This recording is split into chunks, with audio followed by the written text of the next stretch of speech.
محترم سامعین کرام، السلام علیکم ورحمۃ اللہ وبرکاتہ۔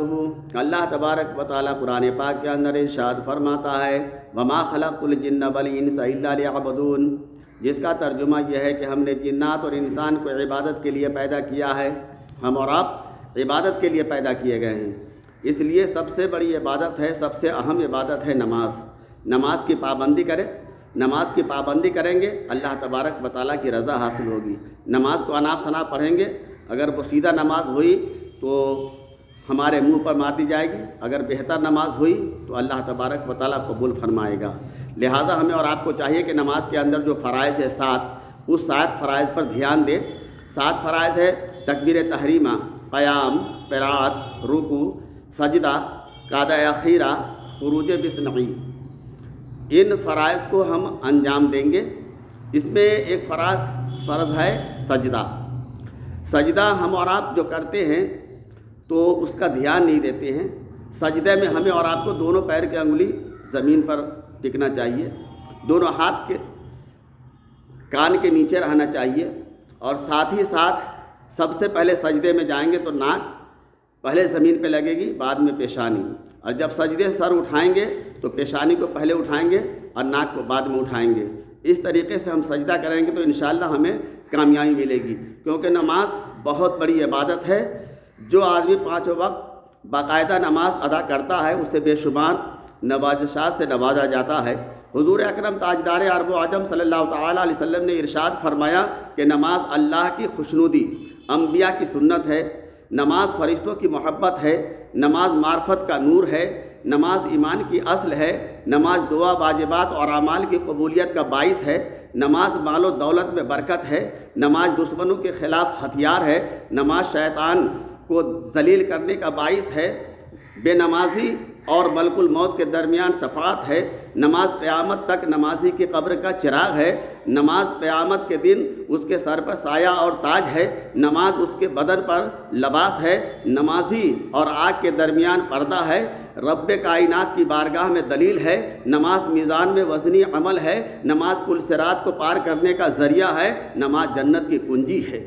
لہٰذا ہمیں اور آپ کو چاہیے کہ اللہ تبارک و تعالیٰ نے ہمیں اور آپ کو پیدا کیا ہے تو ہم نماز پڑھیں، کیونکہ حضور اکرم تاجدار عرب و عجم مالک حوض کوثر صلی اللہ تعالی وسلم نے ارشاد فرمایا کہ جو قیامت کے دن جہنم سے ایک بچھو نکلے گا، اس کا نام حریص ہوگا، اس کی لمبائی آسمان اور زمین کے برابر ہوگی اور چوڑائی مشرق سے لے کر مغرب تک ہوگی۔ جبریل امین اس سے پوچھیں گے کہ اے حریص، تو کس کی تلاش میں کہاں جانا چاہتا ہے؟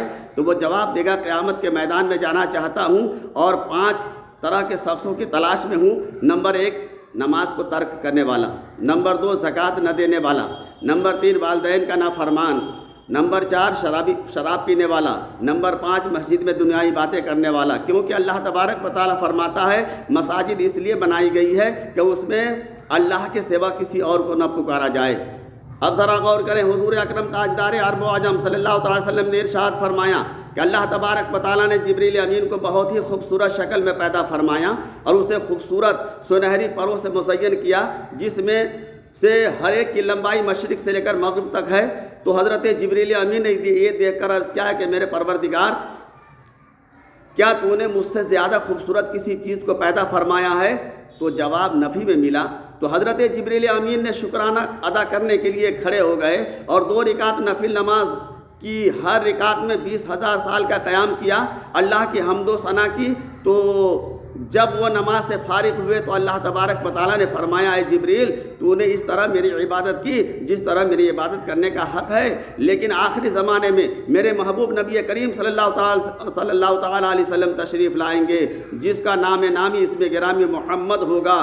آپ کی امت کمزور اور گناہگار ہوگی اور وہ تھوڑے سے وقت میں سہو اور نقصان کے ساتھ 2 رکعت نماز پڑھے گی۔ اس کی نماز میں مختلف قسم کے اچھے برے خیالات اس کے دل میں پیدا ہوں گے، مجھے اپنی عزت و جلال کی قسم اس کی نماز تیری نماز سے مجھے زیادہ پسند ہوگی، کیونکہ انہوں نے وہ نماز میرے حکم سے ادا کی ہے اور تو نے اپنی مرضی سے میرے بغیر حکم کے ادا کی ہے۔ تو حضرت جبریل امین نے عرض کیا میرے پروردگار تو انہیں اس کا کیا اجر عطا فرمائے گا، انہیں کیا انعام دیا جائے گا؟ تو اللہ تبارک و تعالیٰ نے ارشاد فرمایا اس کو جنت المأویٰ عطا کروں گا۔ جبریل امین نے اس کو دیکھنے کی خواہش کی، اللہ تبارک و تعالیٰ نے اجازت مرحمت فرما دی۔ حضرت جبریل امین نے اپنے پروں کو سمیٹا، اڑنے لگے، اور جب اڑتے اڑتے 3000 سال تک مسافت کیا، یہاں تک کہ وہ تھک کر ایک درخت کے سائے میں بیٹھ گئے، اللہ کی بارگاہ میں سجدہ ریز ہو گئے اور سر سجدے میں رہ کر عرض کیا پروردگار اے میرے مولا، میں نے جنت المأویٰ کا تلاش کیا، اب کتنا طے کر لیا ہے، اب کتنی دور ہے؟ تو اللہ تبارک و تعالیٰ نے ارشاد فرمایا اے جبریل اگر تو 3000 سال تک اپنی پوری قوت اور تمام پروں کے ساتھ اس طرح اڑتا رہے گا تو اس کے 10ویں حصے تک نہیں پہنچ سکتا جو کچھ میں نے پیارے نبی صلی اللہ علیہ وسلم کی امت کو نماز کی 2 رکعت کے بدلے عطا فرمایا ہے۔